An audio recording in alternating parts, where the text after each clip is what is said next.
So it's France versus Tonga from Pool A in Wellington. Similar qualification issues to England and Scotland. France needing 2 points to be sure of going through. If Tonga score 4 tries and beat France by more than 7 points, then they go through instead. Further pressure then on France, and the French press have been really getting stuck into the coach Marc Livremont this past week. And it's hard to defend him because it's another kind of bizarre selection from the French coach. It is, and he just keeps doing it. I mean, it's not just at the World Cup. It's been for a couple of seasons now, and he gets asked at press conferences about the team and his selections, and he starts arguing with the French press, and then there's talk about players discontented with all his selections and his policies. At some stage, I think the players have got to start looking at themselves and say, well, we're the guys out there, we've got to play. But when you're playing against, I'm looking at Rougeray and Mermoz in the centres tonight, they haven't played a lot together. Medard at fullback, I think he's the third fullback in 4 games. It's difficult for a team to start to gel when it's continually changing all the time, and players aren't aware of their selection or their status within the team. So Livremont under a huge amount of pressure, but I do expect France to go out and play. This is a good French team, and it should win tonight. Yeah.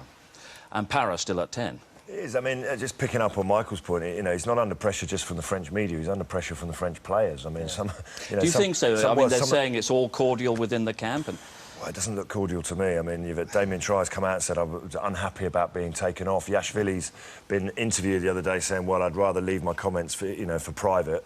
Yeah. And I mean, to me, there's not an air of unity in the French team. I agree with Michael, they'll still do OK against Tonga, and I still think that, they'll progress out of the group and meet the, potentially, England or Scotland or, in the quarter-final. But it's not all happy in the French camp, But Damien Tri, he had a terrible game against New Zealand last week, and then sort of, convenient, I shall blame the coach. Yeah.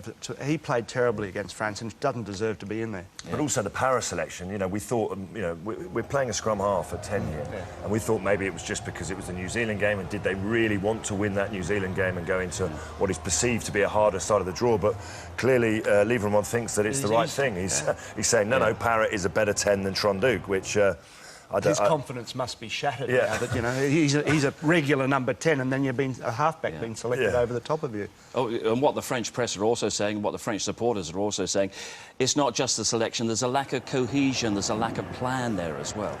Yeah, I think that in any successful side, you need stability. It breeds confidence in the team. That stability in selection. And France, right from the start of Livremont's reign, have never had that. They keep chopping and changing, albeit very, very talented players. So it's going to be a fascinating battle because Tonga haven't really necessarily. The Tonga of 4 years ago would have given them a battle, wouldn't absolutely. they? Absolutely. OK, so that's what lies ahead in Wellington. And I think it's going to be a big forward battle. We're going to see a few big hits going in here, and there's a lot of Tongan support around this stadium in particular. And they've been disappointing at this World Cup, Tonga. 4 years ago they were really exciting to watch, etc., and everybody was expecting a lot more of them in this tournament. But this is their chance to make up for that. They'll probably fancy themselves. Tonga we're at prop, Servat back for the French in at hooker, Pape and Nale in the second row for France. They're big men, and Tonga really quite like a physical challenge. So they'll see this as a no-lose situation. They'll go out and give it their best shot and see if they can disturb the French even further than what we think they are. So one more reminder, England-Scotland coming up at 8:30. This is the French hors d'oeuvre. France against Tonga in Wellington, and our commentary team is Andy Gomersall with Martin Gillingham. Thanks a lot, Steve. Well, with 1 or 2 players sniping behind the coach's back, and a psyche bruised by that beating at the hands of the All Blacks last weekend, this promises to be an examination of French character, every bit as much as a test of technique and sinew. Well, Tonga's starting 15 is very similar to the one beat by the All Blacks on the opening night. The inclusion of Kisipulu is one of the changes. The Perpignan tighthead is among 9 of the 22 with experience of club rugby in France. The captain, Pino Maka, was a member of the Toulouse squad, which won the European Cup 18 months ago. For France, Nicolas Mas misses his 3rd straight game with a hamstring injury. Luc Ducalcon deputises at tight head. Rafael Lacafia is back in favourite number 8. The Morgan Parra at fly half experiment continues, and there's a hint of what may be to come with Maxime Médard switched to his favourite position, full-back. As for the replacements, 2 old pals from the Biarritz back row go head-to-head. Samir Vahofolal has just finished 4 seasons with the former French champions, while Emmanuel Harunordaki, once an automatic choice in France's starting 15, is on the bench for the 3rd straight match. Well, you wouldn't have thought. We're only about 80 miles due east of Nelson when you look at the blue skies. Over the top of the Cape Tin here, on the waterfront. A glorious scene, not much wind, in stark comparison to the driving rain that we saw in Nelson. Would you please be upstanding for the national anthems of Tonga and France, recorded by the New Zealand Symphony Orchestra and supported by the New Zealand Choral Federation Anthem Choir.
Four years ago, Tonga beat Samoa and the United States. They're in England and South Africa close. It's not been so good this time.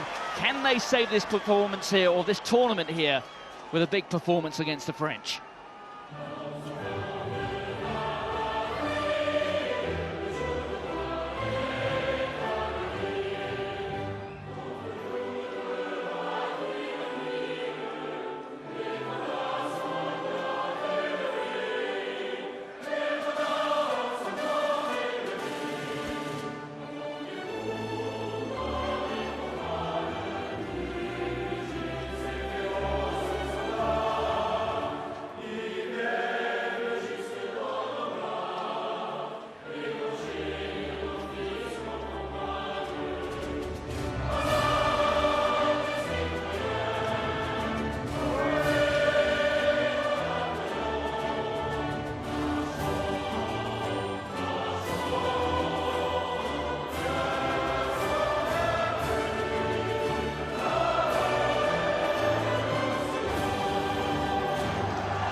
So France wearing their 3rd variation of kit design at this World Cup.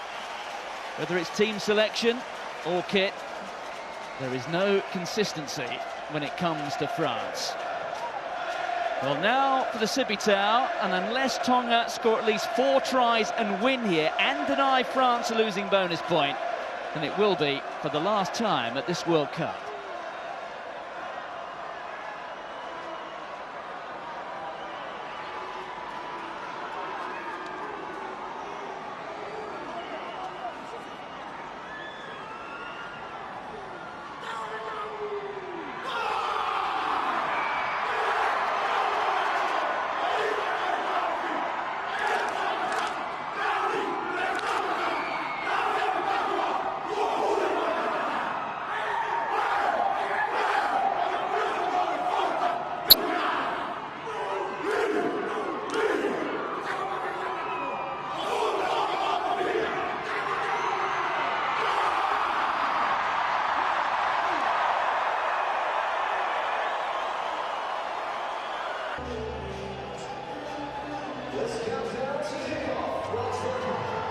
France's final game in the pool stages. They will be playing left to right as we watch. The referee, representing Australia, the former New Zealander, Steve Walsh. So, can France fire a warning shot across the bows of their Six Nations rivals, particularly looking ahead to the semi-finals next week. But they've got to do a job here before we get going, or get going on the road to Auckland by beating Tonga here. That is Maxime Medard, who pumps it up high.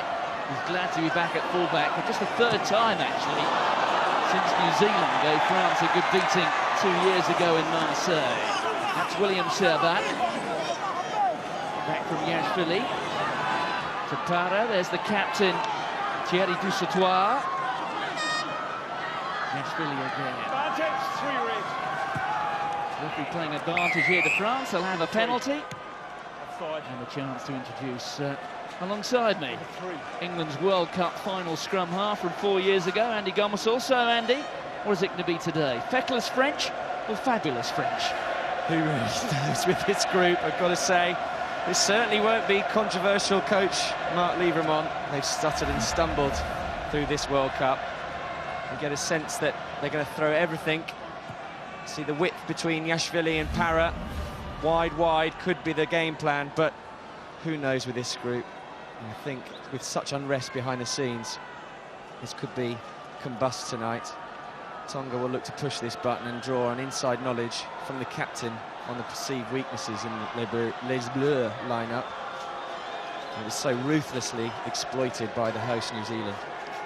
So Yashvili, an early chance here to get his eye in. Straight in front, 36 metres out. And for a kicker of his quality, it poses very little challenge. France are into the lead by 3 points. They'll be looking to Yashvili to give them direction. He's one of the world's best number 9s, certainly in the kicking game department. And it was a fantastic up and under from Medard, in fact, who is, what, the third different combination at fullback that Marc Livremont has chosen already this tournament. But a good start. Yes, they've had Cedric Heymans, they've had Damien Tribe. Damien Tribe, one of the 2 players who spoke up after being substituted a week ago at Eden Park against New Zealand. The other one, well, one was Damien Tribe, the other one was Louis Picamole.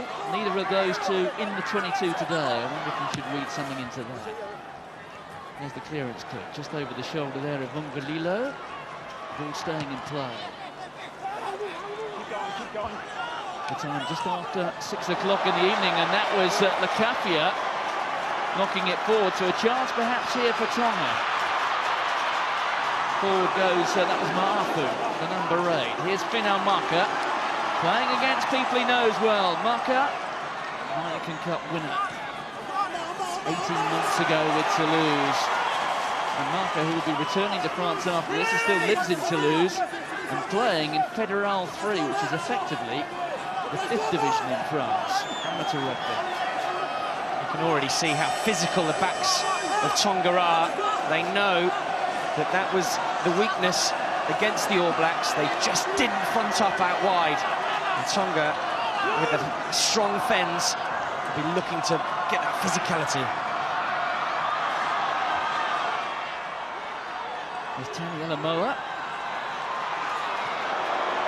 Stockily built rugby player Tadiela Boa. Bufanga playing on the wing today, although he started off playing in the centre on the opening night on September the 9th. There's Suani Tongawa, the fellow they call Tane at Franklin's Gardens, where he plays his club rugby in the Premiership for Northampton. To Maraf, fed inside there to Maile. There again, looking one way, looking the other. There's the battering ram again. Tongawa, one of the most feared front rows in the Premiership at Northampton, along with Brian Majati. Morgan Parra's taking a big hit from Finau Maka, taking his time to get up. There's Aleki Latui, the former policeman. Moa. Heheya. The dreadlocks coming out of the back of the protective cap. Moa again with a little pick-up. Lacafia trying to atone for that earlier error when he knocked it on. Tonga keeping possession, not making much ground in all honesty. It's keeping the French defence honest. There it is. simple, play the ball. Well, they frustrated the French here. The referee playing advantage, so if nothing comes of it, there will be an opportunity to tie things up from the kicking team. And that is why Steve Walsh has blown the whistle. And look at that, Jean-Baptiste Poux. That looks like a cut above the left eye, so they're going to have to make a change. We're going to see Fabien Barcella coming on very shortly. Well, it's good advantage played by Steve Walsh. Look at that hit. That's exactly what Fino Maka wants. He wants to be running at the opposition number 10, Morgan Parra. The size difference. Yep. Well, look at him. Yep. That really does look like a bad one for Jean-Baptiste Poux, and the French have had problems for the last few months at loose head. They've had Thomas Domingo getting injured. They've had Barcella out for the best part of 2 years. Now Jean-Baptiste Poux, well, he's having to go off, and he will be replaced, at least on a temporary basis, by Barcella, who needs as much game time as he can possibly get. A long way round to the changing rooms as well, so he's going to take some time getting that stitched up. So Marath, despite all the controversy about the kicking balls or kicking the Gilbert Virtuo ball, this fella hasn't had too many problems. 75% in the tournament so far. He enhances that percentage by bisecting the uprights here, and we're all tied up at the cake tin. That man Marath, he was a big performer in the last win against Japan. He really shaped the team, got them going forward and took lots of points. So he is a big plus for Tonga at the moment. So Parra with the restart. Here allows it to go through his fingers. It's tied up by Kalamafoni. Kalamafoni, who plays his club rugby in the championship at Meadow Lane for Nottingham. Taniela Moa comes it up high, but really it's got no depth on it at all. Bonaire's underneath it. Gets a hand to it. It's all a bit untidy. And the referee's going to come back to the knock-on of the Tonga hand. That's what happens when the box kick doesn't go too far. You're just relinquishing possession. You've got to chase well. You've got to retrieve it in the air. But as you can see, it should have landed on the halfway line, not that just before the 10-metre, and it gives France a really good opportunity to get back in this game. And look at that, the pack weights. Big differences. It's something like a 7-kilogram per man difference. Tonga with the advantage. They're breeding big in the Pacific Islands. Although it's important to make the point that Raphael Lecafia, you can see they're at number 8 for France. His parents, both from Wallis and Fortuna, which is in that part of the world. Lecafia, you can see there with the bright orange boots. His first game since the opening night. Young man with big promise. I think he'll be looking to go short side here. Explosive power off the base of the scrum. Leave it, don't touch it. On he comes. Steve Walsh wants to see it again. That's the point, isn't it, Andy? Because it's possible that Louis Picamol could have almost talked himself out of this French side for the quarterfinals, and Lecafia now gets a chance back again. Hasn't been involved for 3 weeks. Big performance here. He could find himself playing in the quarters, assuming France do go there. I was a big fan of Picamol's. He really takes it to the opposition, always breaks the first tackle, but as you say, there's question marks over. Can he sustain that? And he only got a half, didn't he? Repicked and only got a half and substituted by Harry Nordicke. Yeah, man of the match performance against Canada and Napier. And after that performance, Marc Liégeron said, well, I want to see him deliver 2 good performances on the trot. And presumably the reason he was taken off halfway through the match last week against New Zealand is Marc Liégeron doesn't think he delivered it. A little chip over the top. Back goes Hufanga. Hufanga's got plenty of support around him, and he just run around Aurélien Rougerie. That's impressive from Hufanga. Back to Marath. Touch not found. Alexis Palisson, his first appearance at this World Cup. Here's Meidara, who just loves the space that is offered to a man with 15 on his back. There's Parra. There's Lukafia. Fumbled by Mamos, but he recovered. Para with a little chip through. Intelligent kick. Well covered by Lilo. He just improves the angle for himself and finds touch. Up towards halfway.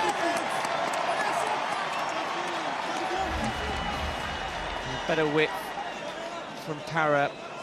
He was too deep and too close to Yashvili against New Zealand. He's trying to stand slightly wider and use his kicking game, but amazing pace for Mfanga. Really showed up Rougerie there.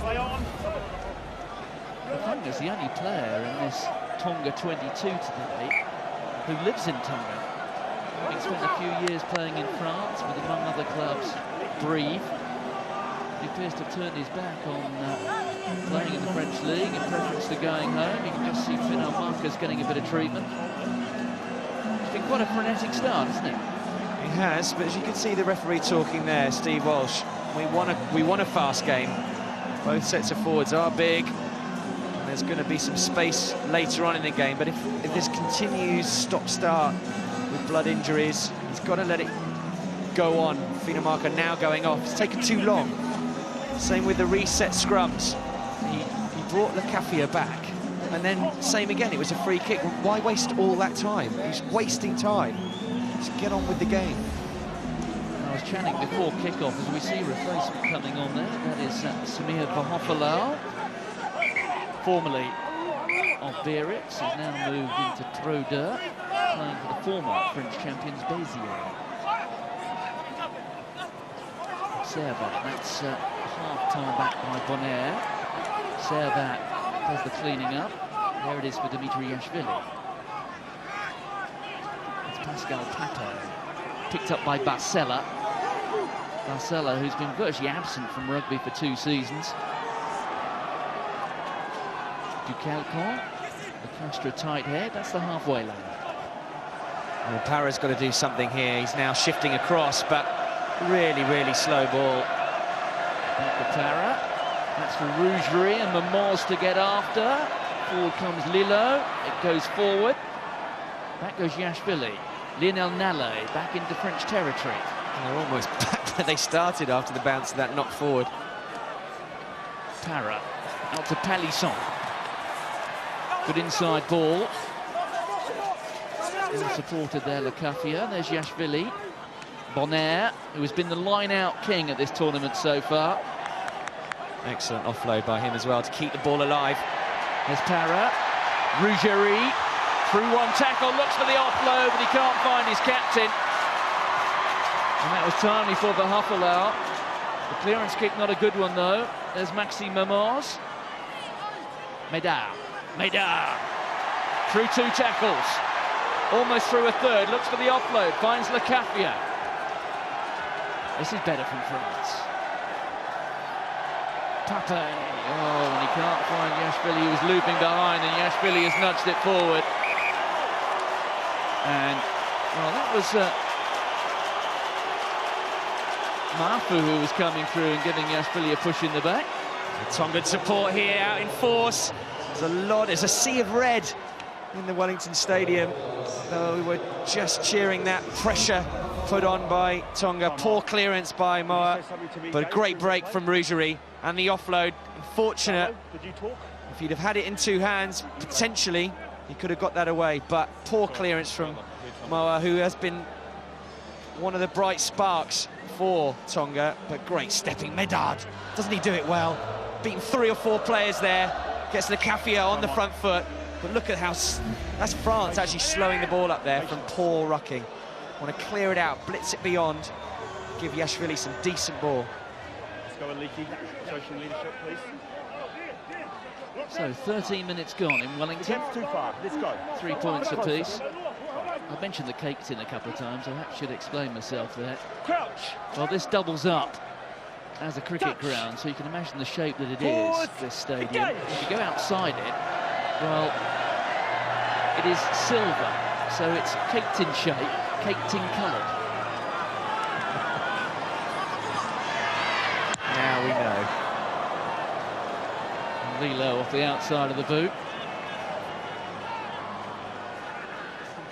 There really are a number of players in this Tonga lineup today who play their club rugby in France. He's one of them. Vongalilo plays for Bordeaux Begler.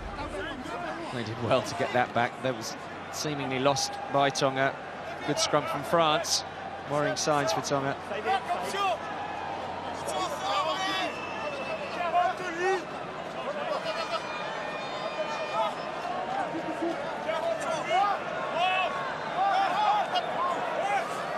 So back to the tail, misses his man, and that was well read by Moa.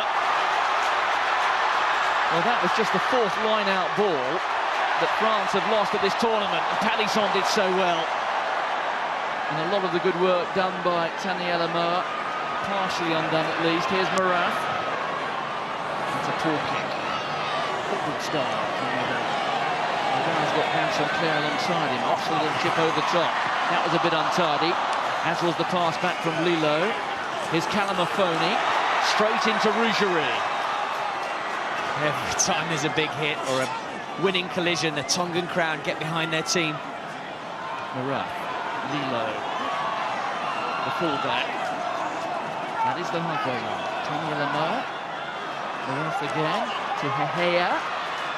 Looks for the offload. But it is there for Tonga. Back to the fly half. It looks one way, goes the other. That's Iyongi. Iyongi, who scored 4 tries on his Test debut. And in the relatively unlikely setting of Isha against the United States back in June. Here's Samir Bahofalau. Tackled by his former Biarritz teammate, Dimitri Yashvili. Moa. Marath, referee playing advantage here to the Tongans. And well, you can see Steve Walsh running over there towards the far touchline. And, well, for a man of the quality of Kurt Marath, this is kickable. It is kickable, but Tonga are really finding it tough to find space. Yashvili's back there covering. Back three doing a good job. Medard's had a good start. Palisson, how did he wriggle out that tackle from Moa? It really is a shocking line-out. Thank you. One of the strengths of France, but they haven't looked good. But Palisson, looking fresh, he's back to fitness. You see the strapping on his leg. Yeah, the crowd love that, but here, hands in. It's Lacafia. Just ill-discipline. Can't win your line out, get frustrated, give a penalty away. Real chance for Tonga. They're not doing well in the scrum, but certainly they're making life tough for the French line out. There's a sizable Tongan community in Wellington. One of the players on the bench today for Tonga, Thomas Palu, plays his club rugby for Norse in Wellington. He was actually born in the city. It's Taniela Moa. Will be making the move from the Chiefs in the North Island over to France to play in the second flight of French rugby, which gives you some sort of indication, really, what sort of gulf in class there should be between these two sides. But on the evidence of the first quarter of this match, that gulf doesn't exist. Here's Marath. And he's pulled it wide. It's a good day for kickers in Wellington. The winds are pretty light. It's known as the Windy City. Tonga are ever going to cause an upset here. They've just got to take every chance that they get. They're playing some good stuff, but a lack of go forward. The hits are big. And they really got to get some line breaks going. So Parrott with a restart. Well taken by Calamafoni. Straight into Rougerie. They got a bit of help there from Vincent Clare. Steve Walsh, yeah, Steve Walsh sprinted around there to see what was going on. He knew something was up. Roll the other way. Clearly, Vincent Clare, I think it was Rougerie. Rougerie, good hit. He landed on top, just didn't roll away, both of them. And Steve Walsh, quick turn of pace to get around to see what's going on. Has caught them slowing the ball down. So Tonga with another good opportunity. Great take. He's been industrious, hasn't he? He's got around. Work rate, can't knock his commitment, but here you see Vincent Clare not rolling away. He's right in there. I mean, you put your arms out, but now you're making some effort to get out of the way, but clearly a penalty. In terms of individual self-interest, this tournament's a great shop window, particularly for players who represent teams such as Tonga. There'll be all sorts of clubs around Europe and agents looking at players here and thinking, hang on, I might be able to find a club for him. I saw Tusi PC's found a club, I think. Super 15. He's had a good tournament. I'm waiting. Where's he off to? Now you're going to put me on the spot. I think it was the Hurricanes. We've had a few changes down here, actually. One or two top players on the way out of Wellington. Likes of Andrew Hoare, he's moving down to the South Island. Fino Maka, he's been in the wars. It's a bloody battle on the waterfront here in Wellington. Well, here's the doctor's been busy already. Okay. There could be many more incidents as we move forward. Touch. Pause. Engage. Get it in.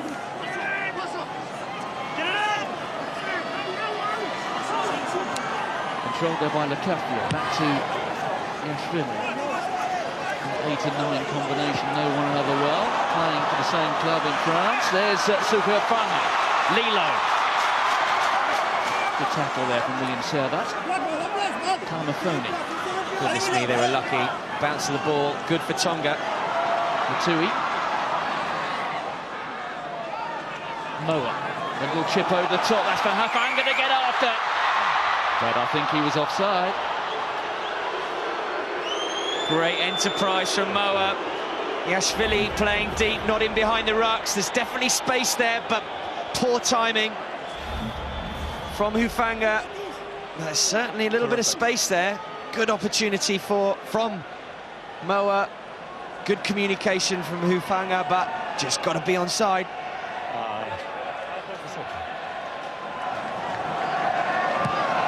It was a bit more than a Usain Bolt type disqualification, wasn't it?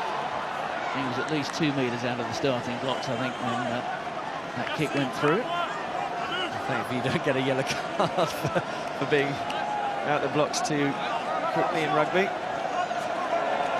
That's right, brutal world track and field. Get away too quickly, you take no further part. Anyway, William Servat into the line-out. Before today, 33 out of 36 French line-outs. Look at that. Tonga, not so much not competing for it, just walking away. Really smart, though. Lasted well to get away with it. There's Pooks back on the pitch after having that eye looked after.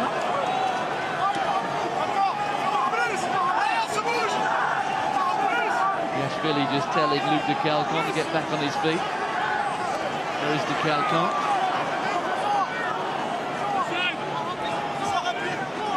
Lepatui getting in the way just a little bit. The Tongan there with 4 on his back. On the Tongan 22. Para. Cross comes Claire from the right wing. There it is for Yashvili again. Pascal Pato. Neatly out of the back of the hand to Servat. De Calcon, this is better. Morgan Para. Picked up by Dusatoir.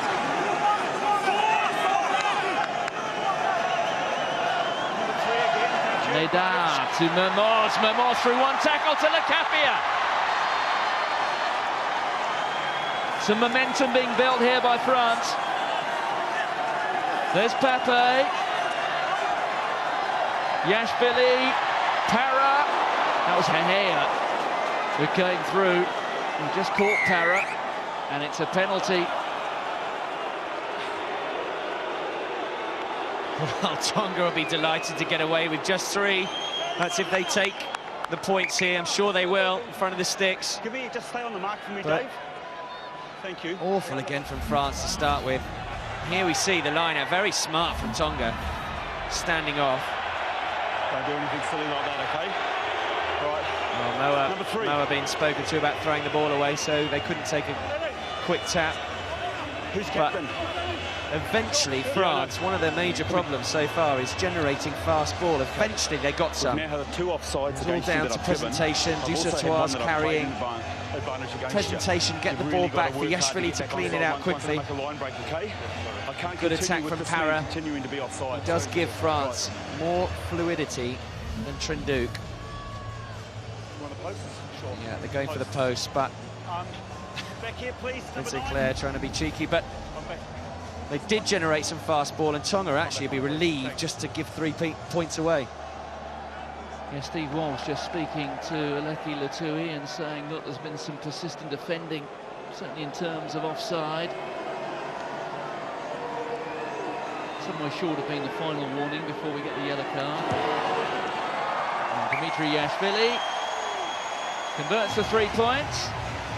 And there is something to smile about if you're French. I'm not sure who's going to be the happier here at the moment. Clearly France, because they're in the lead, but Tonga have got to play. They've got a big hit on Fino Marker, but they've got to play. They've got to score points. They've got to score tries. Yes, they've got to build a score, but they want to play it a bit faster than they're looking to at the moment. So Fino Marker is back after having that wound patched up. He had some fairly harsh things to say about the French this week, did Fino Marker. He said he wouldn't pick Rougerie in the centre because he's not a centre, he's a wing. In fact, if he was given the choice, looking at the French back line, he'd change just about all of them. Although the back line he was asked, or did choose, was 5/7 from Toulouse. And you have to consider that Marker's last club was Toulouse, so maybe he wasn't entirely impartial. There's one of those Toulouse members of the France back line, and also Fino Marker's back line, Maxime Medard. There's Philip. Para, good step. And then claimed by Lokatui. Up to the France 22, there's Yashvili. Just creates a bit of space for himself and finds touch. It's one area that New Zealand really pressurised France, was at the half-backs. Para had a kick charge down by Whitelock. Similarly, Yashvili, yes, probably right to do that. Good pressure from Moa. And the reason I say he was right to do that was not to risk a chance of a charge down and let Yashvili then clear the lines from the 22. You see that blood still seeping through in that head wound of Jean-Baptiste Poux. Dave Pearson over the far side, running the line, the Englishman, and then from Morford.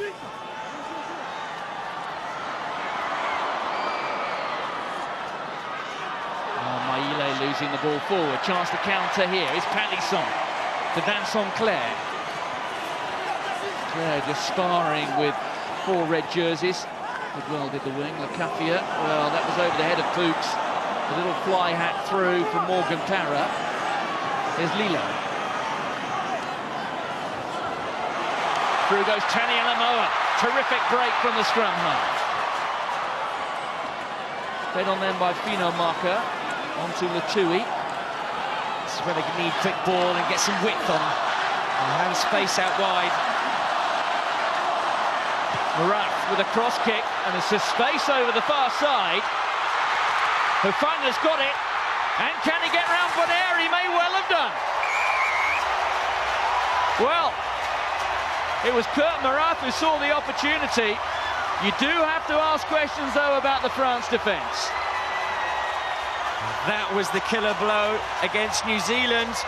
The mismatches, and Morath finds the mismatch. Dusautoir out wide, and Hufanga at pace, running onto what is a forward pass with a great kick, but started by Moa. He's been the instigator of everything good about Tonga. Eventually they get some width, they get some go forward and wide with the forward pass. Great accuracy, and there the handoff. It's not Dusautoir, apologies, it's Bonaire. In fact, if it was Dusautoir, I fancied him to make the tackle, but that is such determination and fantastic finish from Hufanga.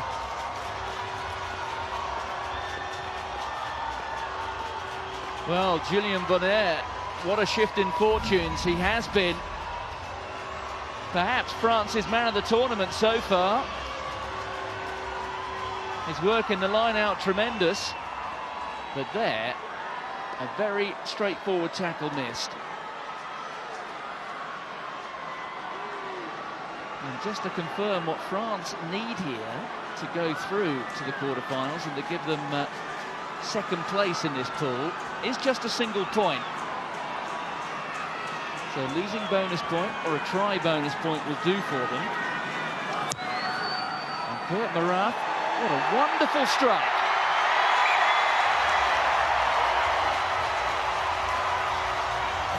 Excellently judged from Morath.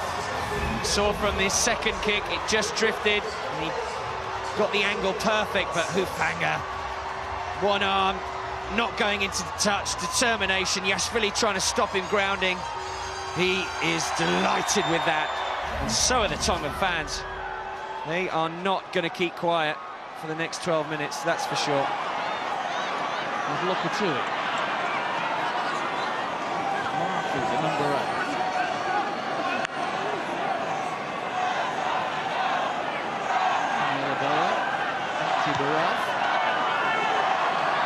That's a better kick into space. Here we go. And there was no communication there, but France have got away with it. There's Palisson, terrific step from the wing, fed inside to Rougerie. Held up 2 meters out. And this time Finno Marker will be penalised. Palisson, Para, in goes Marfu, but the referee's going to come back. Captain. Yeah, I'd like to see him issue something yellow. Well, you could hear Steve Walsh call forward Finno Marker. I can't believe he's letting him get away with it. That's unbelievable. If there's any more clear-cut decision. I mean, Maka knew exactly what he was doing. Straight over the top, a cracking kick. Found the space, but just bounced to the ball, didn't go Tonga's way. France great on the counter-attack, and here's Maka through the middle of the ruck, but certainly a foul. Claimed by Bonaire in the line-out. There's William Servat. Here's the drive. Servat's going to pop out in a moment. They're going to try and drive it all the way over. They're over the try line. There's the ball. It's held up. Pascal Pape just reaching in. Here comes Pape. He's got Pooks alongside here. The defence of Tonga holds. That was Latui being told to get back. See Latui defend like that in the Premiership. Get nice and low, he knows exactly what to do. There's Servat again. Trying to burrow his way through. William Servat. A double movement, says the referee. Look at the delight. Moa straight away. Tongaweer. Latui. That is big confidence for the Tongans. Surviving that. Time off. Outstanding. Look how low they are. Stopped right on the gain line, and Servat here, that is a tackle, and he's trying to move. Lack of patience again from France. Just keep the ball now, recycle it. Don't go for the extra movement. Steve Walsh, bang on.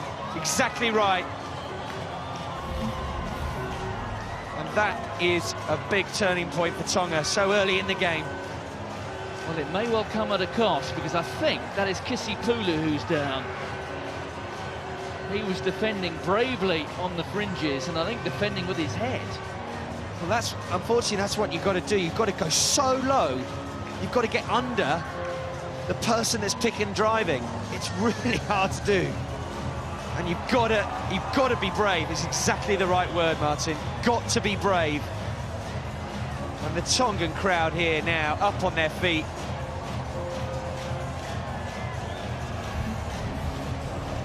Here it is, you can see bending the neck there. I mean, that's just, oh, it's horrible. A real clash. What we call a stinger. He'll have nerve shooting pain down his neck, both sides. But it will take a bit of time. And it is the tie head, Kisipulu. It'll take a bit of time, but it'll wear off for him. He's not going anywhere. There he is, just getting Slap across the back of the neck, which I'm not sure is what he'd have been looking for after that from Sione Kalamafoni. There he is. You can see, yeah, it's a car crash, it's horrible. But his bravery and courage and body on the line has stopped France getting over. One against the throw by France. There's Parrott. Well, the referee has blown his whistle. Sorry, Carlo, I thought... Remember, it's play on nothing, mate. As soon as I hear it, I thought it was the whistle. Well, the referee acknowledging he made a mistake there. Excuse me? OK. Got to say at this moment, good pressure from Nale. And again, just sloppy. Can't keep hold of the ball, can they, France? How much defence did they endure against New Zealand? It's happening over again. Touch. Pause. Engage. So you can believe that scoreline. More than half an hour gone in Wellington. Tonga lead France by 10 points to 6. Too early to start talking about an upset. But as France are concerned, it's not following the script. It isn't, and it'll only add to the pressure. You can imagine half-time team talk for Marc Livremont. Number one, his players aren't exactly listening to him, so what he's going to say is going to fall on deaf ears. It's up to the players on the pitch to sort this out. Not the straightest put in by Taniela Moa. And there is Lilo coming from full-back.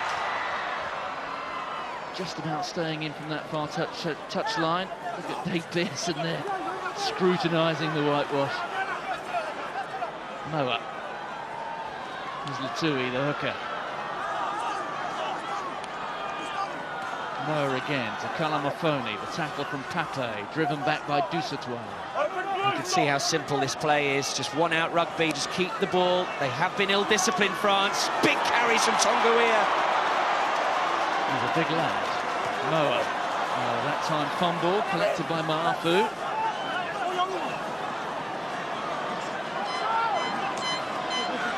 There's Hahia. Moa. Marat. Lilo, the full-back, is in the line again. That was intended for the try-scorer Hufanga. They get another bite of the cherry, though. That was taken forward by Marat. Lilo. Hufanga. Wrapped up by Vincent Clair and Aurélien Rougerie. That's the France 22. Moa. Here they come again. Latui and Tonga prominent in this play. Latui. Wonderful carrying. Just enabling Moa to influence which direction they're going. On goes Maafu again. 6 minutes to go to half-time, and they don't want it to come, the Tongans. Here we go. They've won themselves a penalty. France have come offside. Wonderful patience from Tonga. Really simple, big ball carriers. It's the area that they would have felt that they can win. The collision battle, and they're winning it. Tonga, Latui haven't had the best tournaments so far, but they have come. Now the fourth game, they've come into some serious form. And that was attritional rugby. You could see there, was it Yashvili, Nale on the wrong side? Yeah, exactly. You're saying it now, but fantastic patience shown by Tonga.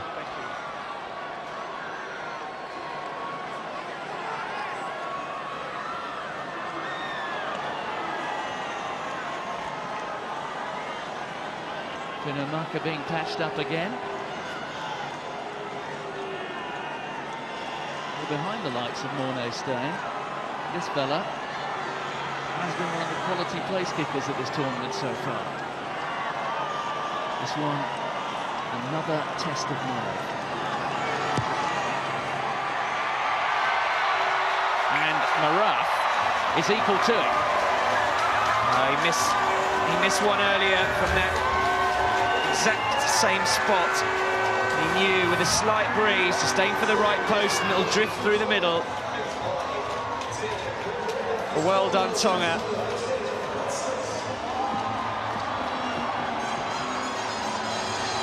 As things stand, France are still just about doing enough to qualify. Trailing by 7 points, that would be worth a losing bonus point. It would take them through, but we've still got 44 minutes to go here, and France are on the rack. Good catch from the Cafia. Much better box kick from Moa, right on the money. Picked up by Momoz on the bounce. There's Para. Palisson. Over the shoulder there of Lilo, and well, that's harmless, and it's going dead. Everything is going Tonga's way. Well, how many times have we seen Yashvili's pass bounce to the first receiver? It's almost as though nobody is putting their hand up and saying, I will take the ball, I will take charge. Para's gone missing. I haven't seen him for 10 minutes. Tonga will sense, knowing that they're on top, confidence will grow, and all they have to do here is keep the ball for a couple of phases and they'll get a penalty.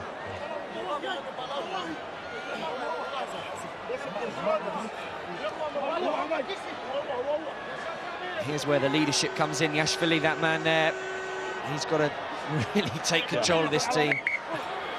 It's absolutely dripping. Well, there's more problems with the blood there, above the left eye of Jean-Baptiste Poux. They're going to have to make a change. Come on. Even if it's only another temporary one. Time is off, according to the referee.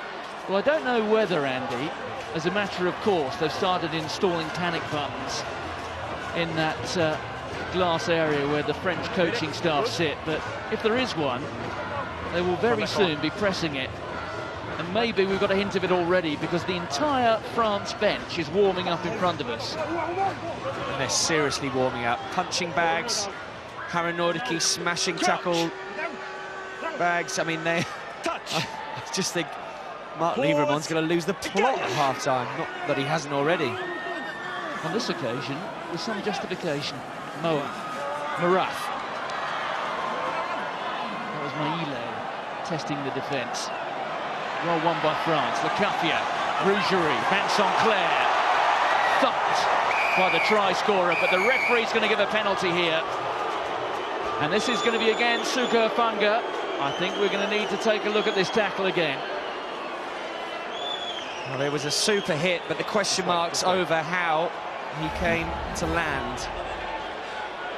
I've seen him pick him up and then drive him down. Well, I'm happy with the penalty unless you think that it needs to be a bit more severe than that. I'll give it you. I'll give it penalty. Okay. Dave, have you got anything more to add? Thank you. Well, it looks as if having consulted both Carlo Damasco and also Dave Pearson. Yeah. He's going to have another word, though. And well, he's gone to his pocket.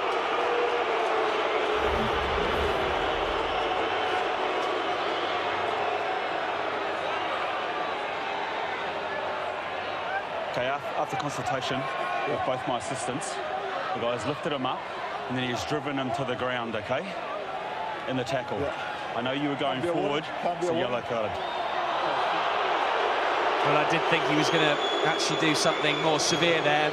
Could have been a red, but actually the way, credit to Vincent Clerc's strength, the way he fell, it wasn't dangerous and he's not injured, but hell of a hit and probably good officiating by Steve Walsh, but probably the right decision. It's the lifting of the leg. He's got him in control, but he's gone above his shoulder. That's the problem. He's only going to land on his head. And while he landed on his shoulder, if he hadn't have lifted him so high, at least he would have gone backwards and not on his head. So 10 vital minutes for France here. Taken forward by Momoz. Less than 90 seconds to go to half-time. Servat. They trail by 7. Ducalcon. Yashvili to Nale. They will want to get some points from his final attack. Back to Lacapia. The pass looked very flat. I'm not understanding this attack at all. Very side-to-side zigzag. Yashvili. Meda. The dummy from Meda. The tackle from Piotr. 40 seconds to go to half-time. Papa. Another bounce pass from Yashvili. Rougerie. Ducalcon. The pop pass there to Momoz looks slightly suspect. Yashvili. Servat. 20 seconds to go. Dusatoir. Yashvili. They've got numbers, but not much space on the outside. There's Pape. There's Meda. Para. Pat playing scrum half. That's where he likes to be. Poots. Flying hit from Moa. Rougerie. Every tackle matters here. This will be the last play of the half.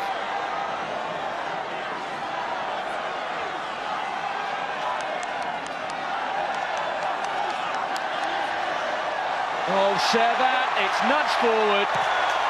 Lilo, well, the referee's playing advantage here to Tonga. And that will be half-time. And it has been a stunning first 40 on the waterfront. And a lot to talk about in the studio. Tonga have their noses in front by 13 points to 6.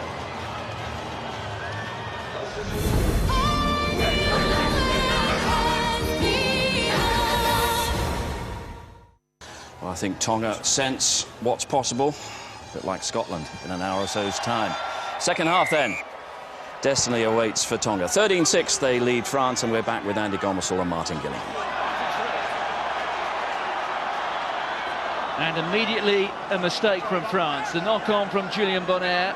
The referee says the advantage is over. There goes Aleki Latui, straight into the France 22. Moa.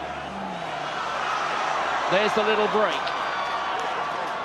Plenty of go forward again for the Tongans.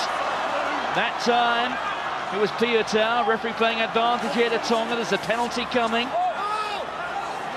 The blue jerseys have come offside.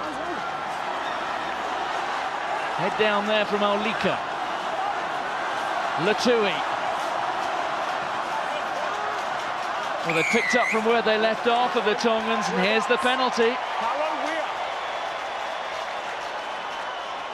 Shocking start from France again. Where is the penalty? Got to take your restarts. Can't imagine what Marc Livremont said at half-time, but he didn't say it softly. Number 10 offside. And again, France have come out the blocks. It's as if they're still on the bus. It's going to be. Well, both sides have made changes. Kisi Pulu has gone off. He was the fellow you saw defending so bravely. That is that mistake. Straight into the hands and out. It's absolute meat and drink. They practice this. I can't tell you how many times in a day. And yet they're sort of crabbing into one another and getting in each other's way. I mean, it's just... they're just all individuals at the moment. Tonga need to win here. They need the 4 tries.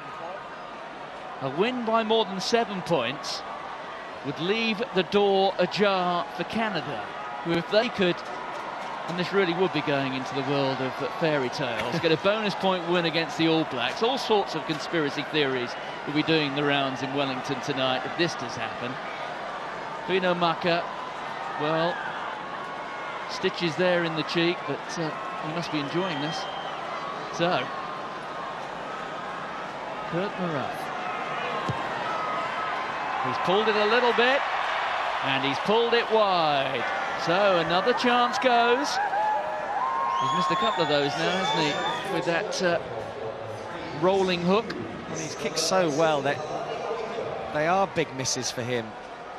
He really has been the turnabout with Moa. They're dominating their opposite halfbacks by some margin. And remember, they're still down to 14 men. We've still got 5 minutes on the sin bin to go. Para with the restart. Well gathered by Lillo. Maruf. Very deliberate with the high ball. There's Para. To Medard. Medard steps inside a Yongi. Eventually tackled by Latui.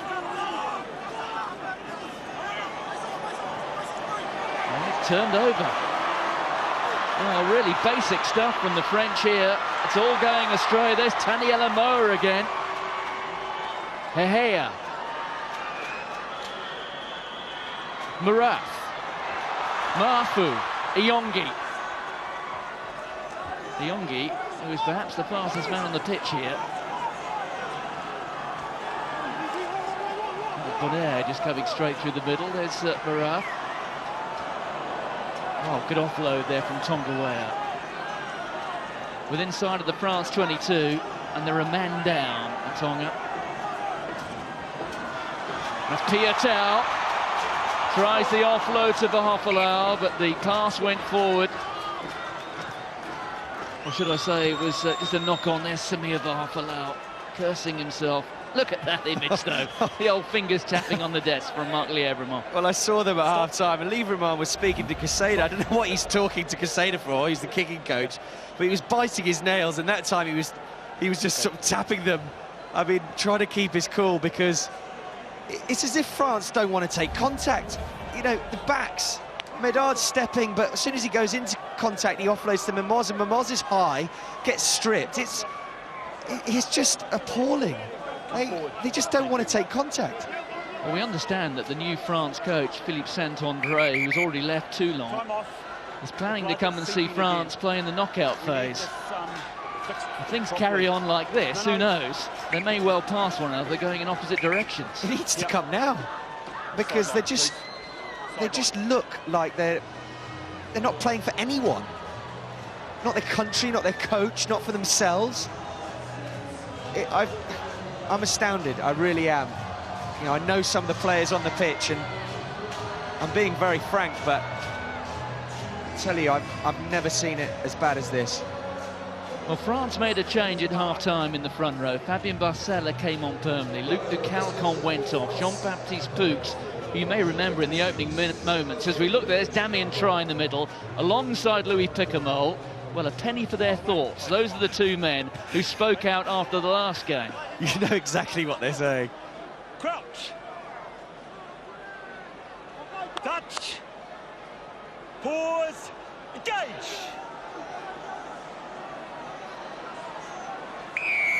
Penalty to France. We do have to repeat that France is still an awfully long way from going out of this tournament, but purely in the context of this afternoon's game, we're almost getting close to meltdown. That's why I was disappointed slightly with Tonga, because they have to score tries. And a touch not found. Here goes Lillo. And don't forget, they're still down to 14. Moa. There's Latui. All the rugby being played by the side with a man in the sin bin.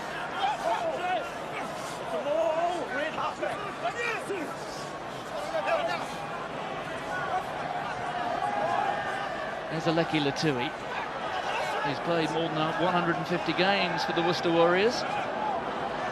Moa. Lovely hands from Tonga on the short side. They do like, with their pod system, hitting the short sides, gaining some ground, keeping France honest in defence. Latui. They're just playing possession stuff to a degree, as we see bounding through there, Olika. Moa with a little grubber through. Calamafoni's after it, but Medard gathered it well.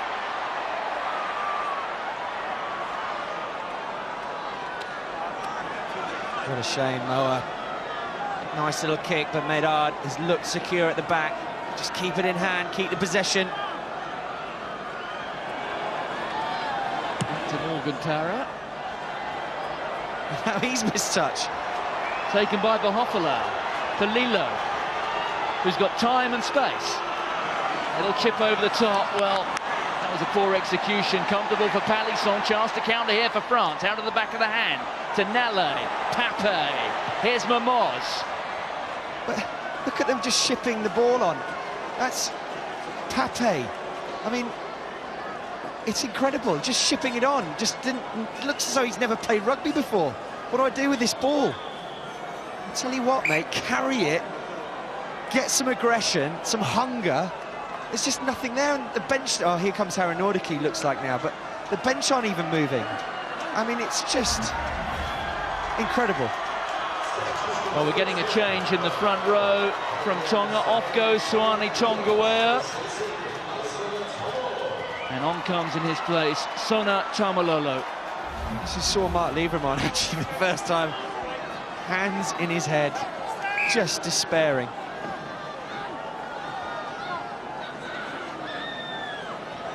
There's one person that could turn this round in this team is Harry Nordicke. He's not happy, he's not in the team, and he looks as though he's coming on. Now Tonga are back to 15.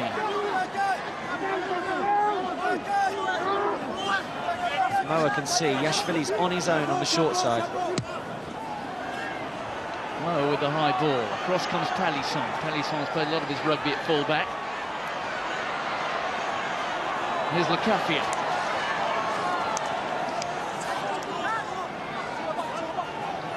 Yashvili. That's with Palisson to chase. Comfortable for Marful. Look at the yardage every time the Tongas take it on. A good 3 meters. Well, they do have that sort of 7 kilograms of man advantage in the pack. There's Yashvili. Medard. Did well, did Medard. Through the attempted double tackle to Para. This is much better. Back to Yashvili. And then Moa came through. And the referee awards the penalty. And Para's down as well. Full-on collision. 2-on-1. He got hit. Medard. I'm looking down the team sheet and going... 17 taking him out? Well, we're looking here at a late tackle from Sona Tamalolo, who's only just come on. Shoulder charge after the chip through, so it's options. Okay. Penalty. Yeah. It's weak, isn't it? They're on top, and he's just getting them back in the game. A great run from Medard. Well, he's looking rather innocent, but on the evidence in that picture, he certainly isn't.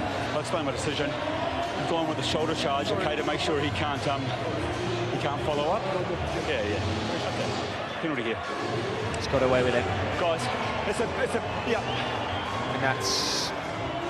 We've seen yellow cards not given for that, actually, so it's pretty consistent, but could easily have been down to 13 men. Yeah, shot.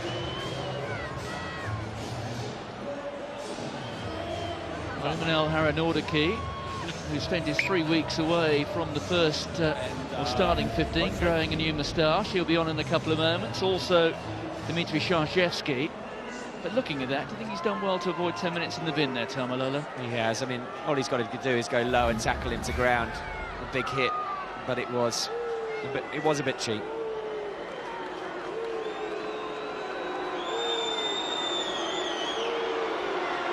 Well, if that was cheap, this would be an expensive miss.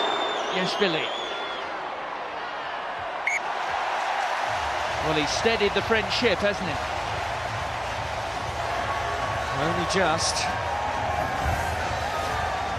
France do not look like scoring a try, so it's going to be Yashvili or Para that's going to win this game for them. And just to repeat, as we see Raphael Lacafia going off, William Servat also leaving. So it will be Harald Nordicke to number 8, which is his preferred position. Plays for the same club as Lacafia. And when they're playing at club level, it's Lacafia who starts today, with Harald Nordicke being shifted round to 7. And it's 1 here by the Tongans. And through goes Olika. Up to within 5 metres of the line. 16 blue offside. They've got to spin it now. They've got the advantage. Don't go short. Szarzewski came offside. Well, here we go. What is the option going to be? Tanielamoa's got his hands on the ball. Any sort of speed of ball there. They had so many numbers out wide. Just to spin down the line and they were in. They have kept going with the tactic of using their power runners. Lutui again. Oh, they're going for it. Good for them. They've got to score tries. What a tackle here. Palisson does well, takes it, but here, straight strip, releases on his feet. Fantastic turnover. And then what a carry again. That's what you want from your substitutes.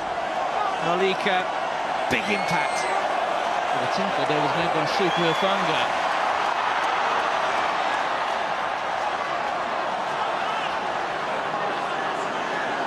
Well, France have turned it. The chance for now is gone. It was not from French pressure at all. It was just from a bad line out from Tonga. Medard from inside his own in-goal area. Well, the last time these sides met, it was 6 years ago. France won by 43 points to 8. It's a very different tale, isn't it? I said there wasn't much pressure, but it was Haranordaki, in fact. I was wrong. He's really got to get his forward pack up for this physical challenge. As they are a big second best. The gulf in physicality is incredible. Maka looking on here. Could this be his proudest moment as the captain of Tonga? Remember, it's his brother, Isitola Maka, who's the coach. Oh, and here knocks it on.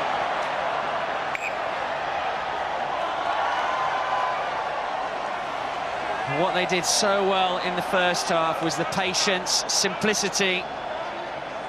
And Isitola will be passing that message down now. Come on, guys, let's not get too complicated.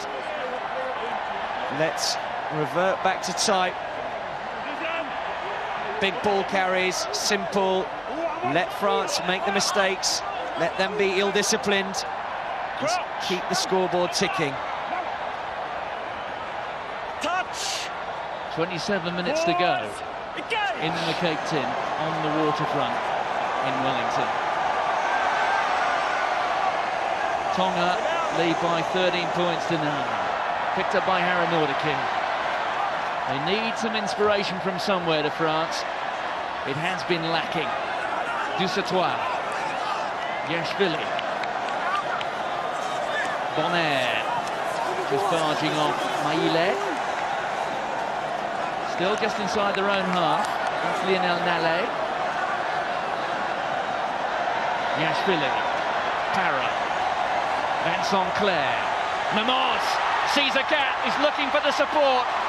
Well, he fed inside and Vincent Clair wasn't expecting it. Chance to counter here. Well, it's end-to-end stuff, isn't it? Clair goes scuttling back. Surrounded by red jerseys. Hufanga takes him down. He's in trouble, held up. Oh, he did well. Clair. Good strength shown. That was a 4-on-1. Not a big fella, Vincent Clair, but he hung on just long enough for the support to come.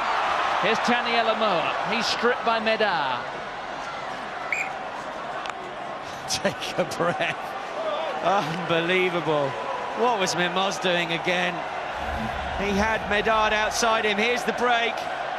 Just simple hands and the mismatch. Look, Medard on his left. Just throws a loose inside ball and then it's off. Sleight of hand, offloads. Moa again prominent. The juggle, the kick was exactly right. Turn, put pressure on. Look at the men there. Lilo, just get him on the deck quickly. But look at the strength of Clair. And Moa, an unlucky bounce for Yashvili. He doesn't get stripped in contact very often. He's fuming with himself about that. One of the great ironies is that this contest may have no impact on who actually qualifies for the quarter-finals, but in terms of the history and the evolution of the Rugby World Cup, it will go down, or could go down, if this is how it stays for the next 20-odd minutes, as one of the great shots, if not the greatest.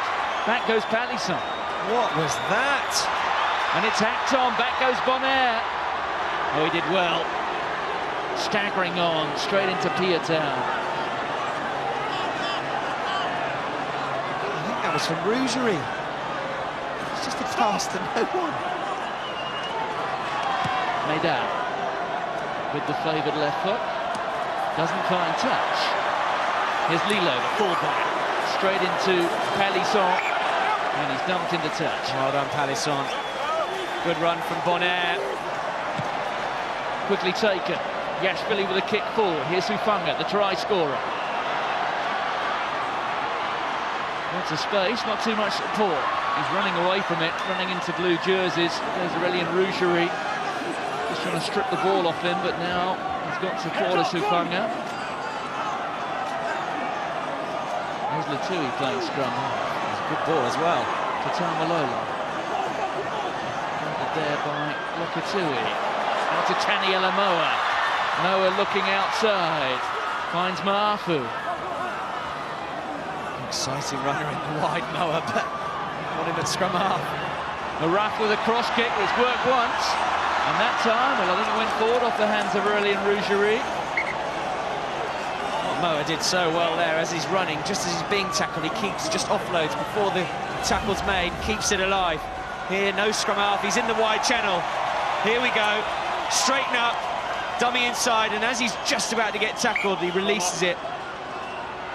And again, was this the right option? They are testing the width in defence of France, and it's working. Along comes the big fella, Joe Tuino. Stands at 6'8". He replaces Payeno Hehea. Here's your mark, come back on. You can see Fino Maka down on the bench. There's a massive respect within this group. You have to question the respect of one another in the French team. It's just not there. Harry Nordique's made an impact. Good break off the base of the scrum. And then Dusatoir carried well, but where else is it coming from? What a 12 months it's been for French rugby. Conceded 40-odd unanswered points in the second half against Australia in Paris. And then they lost to Italy in the Six Nations in March. Could this be the third leg of the trifecta? Guys, could have been a high tackle in from one Yashvili. red player to another red player in front, scrum blue. They seem to be getting a bit tetchy, a bit nervous on the ball. They're in front, and it's almost, they know they've got to score tries, and they're just snatching at the ball, running in the way of each other. You can't knock the effort, you can't knock the drive to get to the ball, but it just needs cool heads now. Well, two cool heads, at least. That is what Marc Lièvremont will be hoping to take into the field. Fabrice Estebanez and Francois Tranduc. Tranduc has been Marc Lièvremont's consistent first choice at 10 for the last 3 years. Said this week he was disappointed and confused at being replaced. The word on the street that Morgan Parra's inclusion at 10 was as a result of player power. Apparently Tranduc is not necessarily the most popular man in the squad, but that's all rumour and speculation. What we do know is that here, this French squad is in disarray.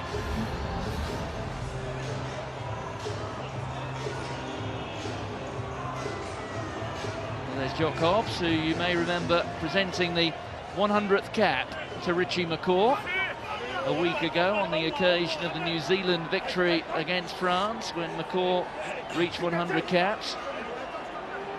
McCaw, who won't be playing in the final game in the pool tomorrow, a late withdrawal for the game against Canada. Pause, engage! France can run from deep here, they have numbers. Well, that's assuming Callum Afoni doesn't dump Dimitri Rashvili to the turf. Penalty to Tonga. What a hit. There were numbers, but if you dither on the ball like that, and you've got a Tongan opposite you, guess what? You're gonna get smashed. And it was almost like he got eaten. Here it is. Dither. Great hit. He hasn't even got to deck, so he's in control of Yashvili. Kalamafoni has been the inspiration in the back row. He's worked so hard in all of the games Tonga have played. He stood out. Fino Maka not being fit, especially in the first game, but he has really stood tall. And we saw there Kalamafoni, who's stock in trade, is playing against sides like Rotherham, Cornish Pirates, Birmingham and Solihull, when he's playing in the Championship for Nottingham.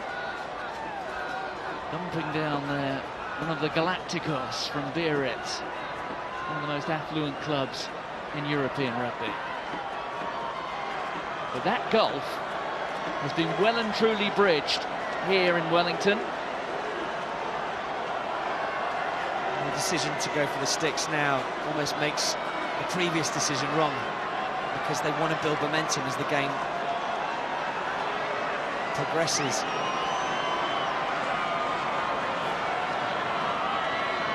First priority, I guess.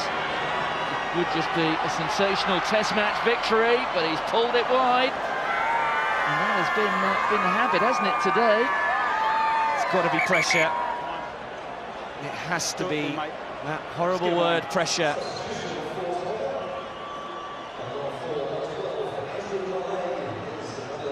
He is a very, very good kicker of the ball tonight. The pressure is on him. So Andrew Maile is replaced by Alatati Fatapei. Here's Yongi, straight into Mamaz and Bonaire. Fatapei straight into the action there, wearing 22. There's Latui. Look at the desire to get over the gain line. Tamalolo makes a few metres. 10 metres inside the French half. We're into the final quarter. Tonga lead by 4. Don't adjust your sets. And through goes Piatau, and Piatau's got to put Iyongi. Iyongi stepping inside Mamaz, important tackle from Medard. But once again, it's the French line which is being threatened. Awful one-on-one tackles, great line. There's Tamalolo, and the cries of Tonga, Tonga are ringing around the Cape tip. This is so for the taking. They just need to speed the ball up now. There goes Latui.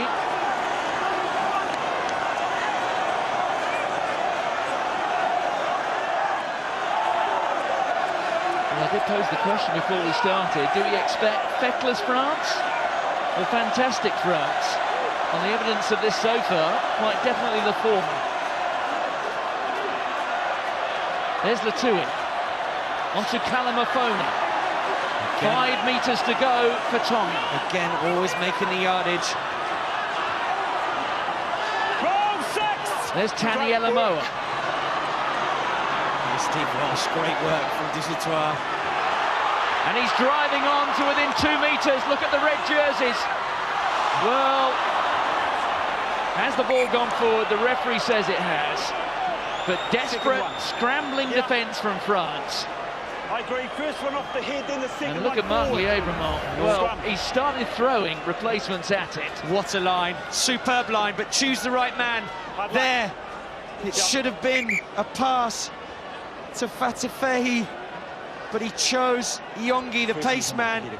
It was the wrong pass, and it also checked Yongi, but here, scrappy ball.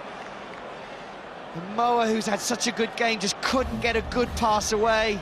It's all down to execution. The closer you get to the line, the more excited you get. Cool heads are needed. Keep your depth. Just play the numbers. That's when you need execution at its best. So disappointing again. How many times could they have got over the line? They could have almost got the try bonus point. Well, look at that, Aleki Latui, 15 runs. He's made 82 metres.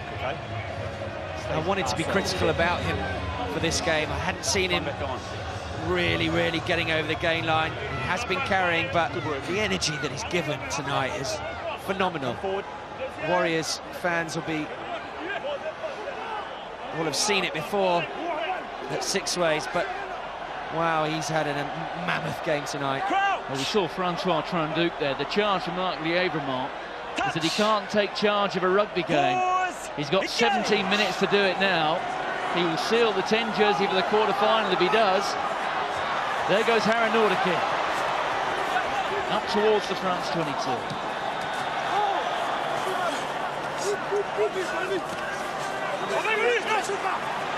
16.5 minutes remain.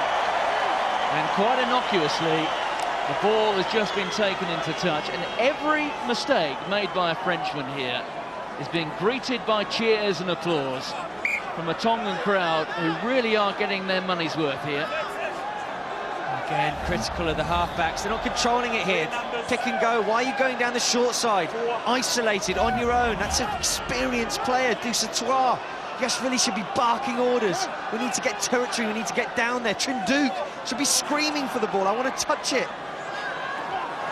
Playing by Tuino, well gathered by Moa. There's Maraf. Hufanga comes off his wing. Moa again. Tuino. 6'8" it in. Oh, and he was dumped down by Bonaire. And it's a penalty. And will this be possibly something considered by the referee? He's calling forward the man. He's going to his pocket. He's gone up, but the horizontal yellow card. Fabrice Estebanez goes off for 10 minutes, and the news just gets worse and worse for France. That self-destruct button has just been pressed. Incredible. Good officiating. Steve Walsh had no option. It's exactly the same as Hufanga earlier. No control. He knew he was wrong because he dropped him and then put his hands up. It's almost plead guilty, Your Honour. But that button has been pressed firmly by France. Just crazy. Good tackle, but yeah, I mean, that's shocking.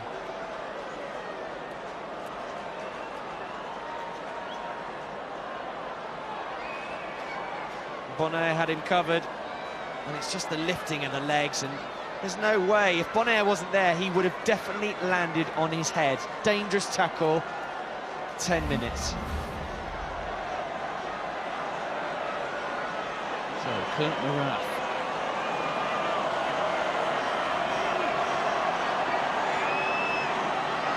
Just 50% today. How he needs to find the right line with this one. The crowd's reaction tells you all you need to know. He's missed, well, how many points? Probably 9 points. Could be even worse for France. But that is a nice, although shouldn't be that comfortable, but it's a bit of a cushion now. They've just got to keep doing what they're doing. Pascal Papé is on. Julien Pierre is on. Clement Aubin, the Stade Francais. France just clinging on to that losing bonus point at the moment. That losing bonus point would take them to Auckland next week. 13 minutes remain. Medard, did that pass go forward? Harry Nordique tiptoeing down the touchline. Very good counter-attack from France. Tranduc up to Memos.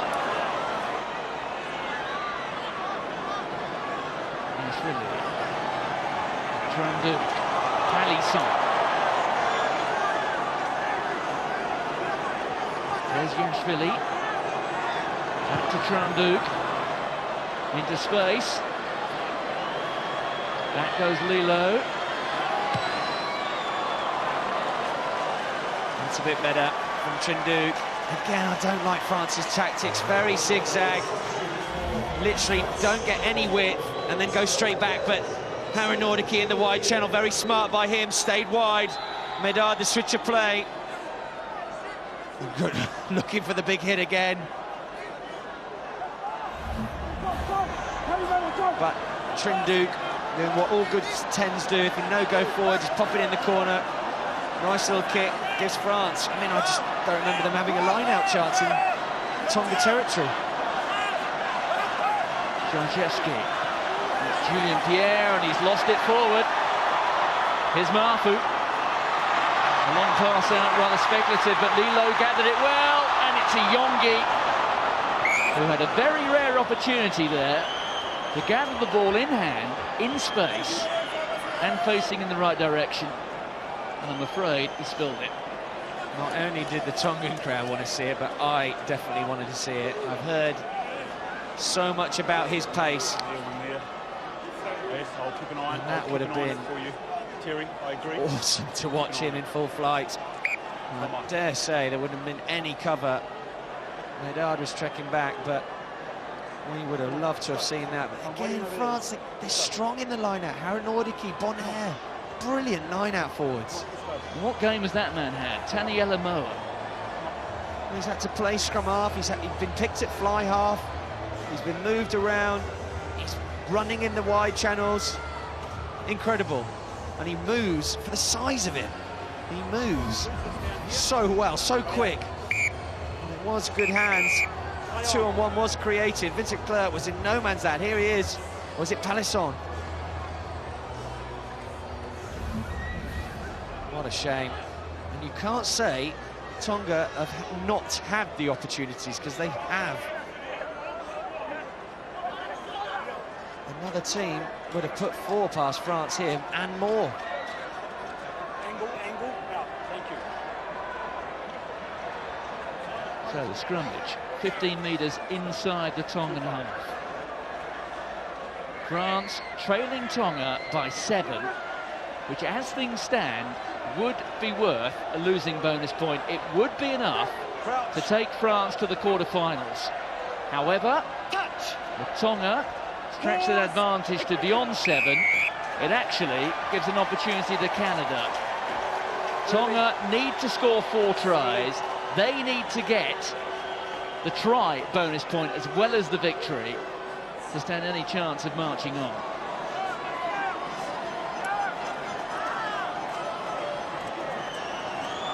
Morat's looking at a nice high ball here, with 14 Tongans bearing down on Medard. Harry Nordicke's back, put it in the right place. I'd like to see a brave Frenchman go for this.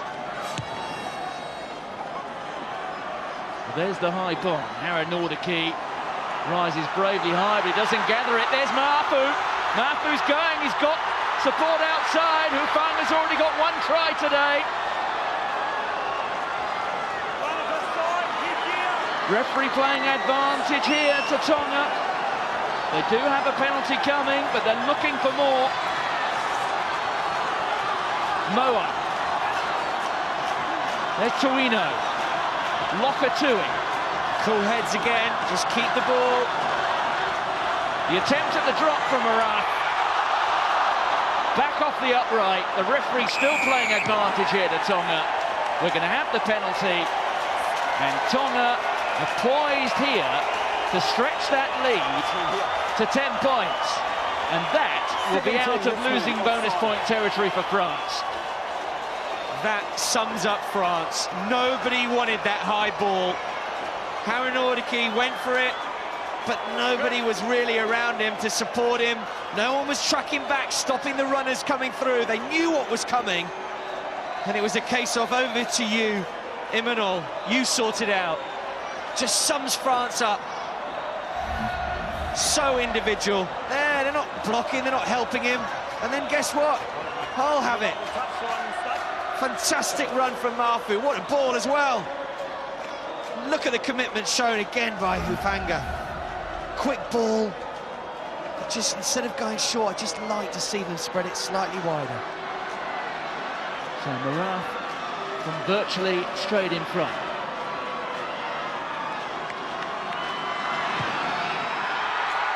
The lead is 10 points.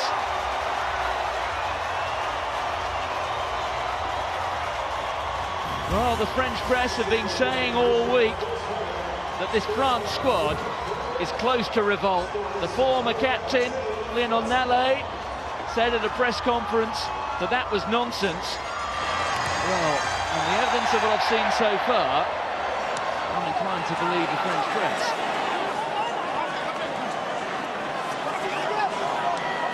With that from Thomas Parlou. Parlou, born in Wellington, plays for a local club. An enormous last 7.5 minutes it is for him.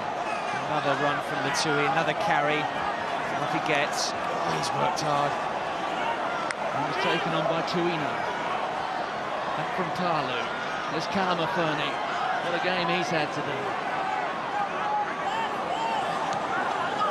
That's Bohofolau. Mahafu. Another carry from the number 8. He's straight through his Mahafu. He's got to fall on both sides. There's Bohofolau. Well, I suspect it was the wrong option, but the danger hasn't gone here. And now they've left it behind. But on goes Olika. That is Lokatui. Back to Parlou. Tamalolo. They're just a metre and a half out here. Parlou. There's Olika. Olika over the line. Well, he appeared to be claiming the try for a moment. Well, Steve Walsh here is going to refer this to the TMO. But I do have to turn your attention back a couple of moments, Andy, but surely, when he had man left and right, he went the wrong way, didn't he? Just arms went up. I think I just want to see if 40,000 arms went up. I think it was 18 just chose the wrong option again, but if not, I'm going back for has he got it down? To red. So are we try no Still try? Not That's there. correct. Oh, I don't think he did. Can't see who it is on the ground who's stolen it. No, I don't think he did. Well, it's Julien Pierre, isn't Well, it? he Who's did got his very well, arm Pierre. wrapped round. Yep, you've got an So offside well, penalty but down here, okay? I've got to go back. I mean, It's a just penalty. butchered again. The outside option, it was Yonki this time that needed the ball. And he went Stephen, inside and no the cover try. came across and... Oh, exhausting. Terry, plain advantage for offside. Well, the referee was still playing advantage for offside against France here. So, 6 minutes remaining. And Tonga have a penalty. Oh, what are they going for the post for? Sorry, it's been said. Yeah. Lack of communication. Just make sure they go to goal line. Lino Maka off the pitch. Would have said Latui would have been captain, but oh my goodness, how many tries have they butchered tonight? It would have been, well, it still is an amazing turnaround, amazing performance, and he has just been outstanding, but the wrong option. How well did Medard do? Turned, should have squared him up, flat-footed him, and here the bravery and defence of Dusautoir, which hasn't been there. Pierre on the floor hasn't been there from 1 to 15. Mahafu, what a player. Just the way he's been running tonight.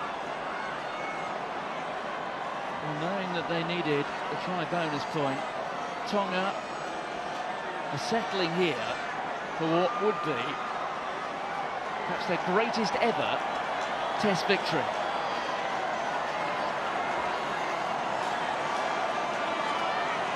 They know their chances of progressing have all but gone, but they're almost there as far as beating France is concerned. And Marat, well, it was flirting with the right hand upright. Oh, how they wish they now pumped it into the corner and had another go at France. So the flags stay down. 19 points to 9. Bring them on now, please. 4 minutes remain. Bring them both on, please. That's And the we'll only make sure that Calamafoni. whoever's got to go off.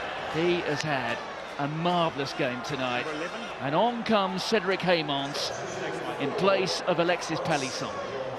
Don't know what he's expected to do for 5 minutes, but he is a class act, and Palisson's had a good game behind a beaten pack.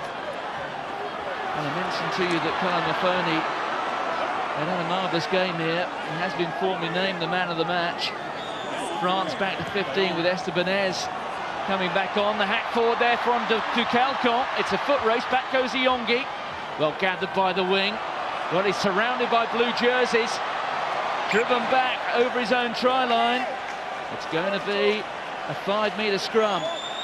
So the pressure now being applied by France, but they really do need to make something happen. And let's look here at the French priority. The first priority is to get within 7 points. That will take them to the quarterfinals. It won't spare them the embarrassment of defeat, but it will allow them to be able to put this behind them and look forward to the knockout stages. It has been a very grim night for French rugby, but all is not yet lost.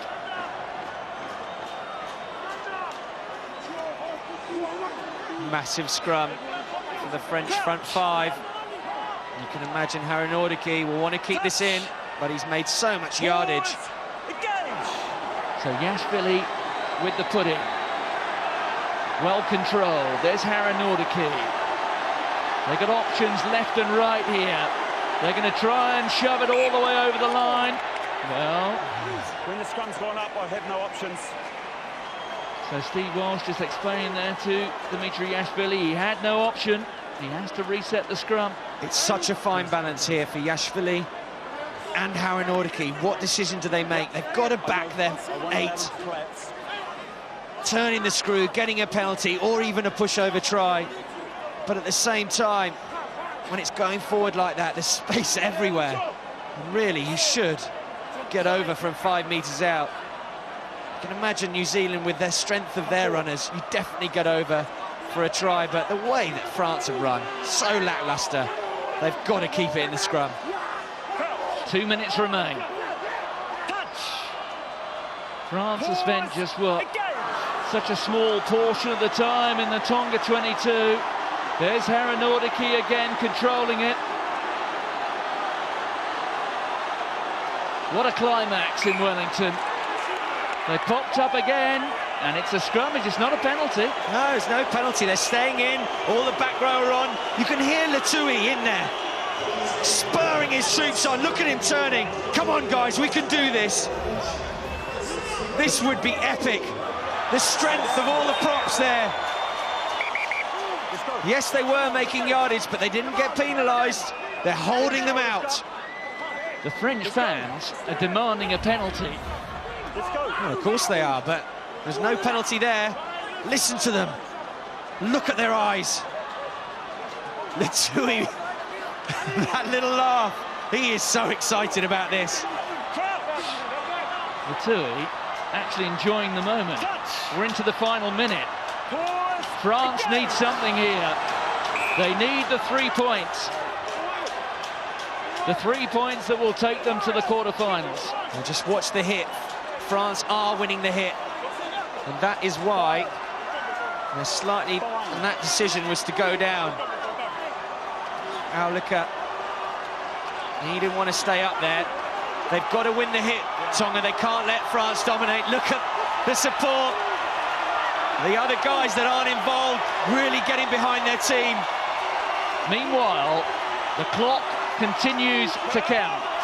The Tongan flags are flying around the Cape tent, but it's not over yet. They've won the test match of Tonga, but can France seal their quarter-final qualification?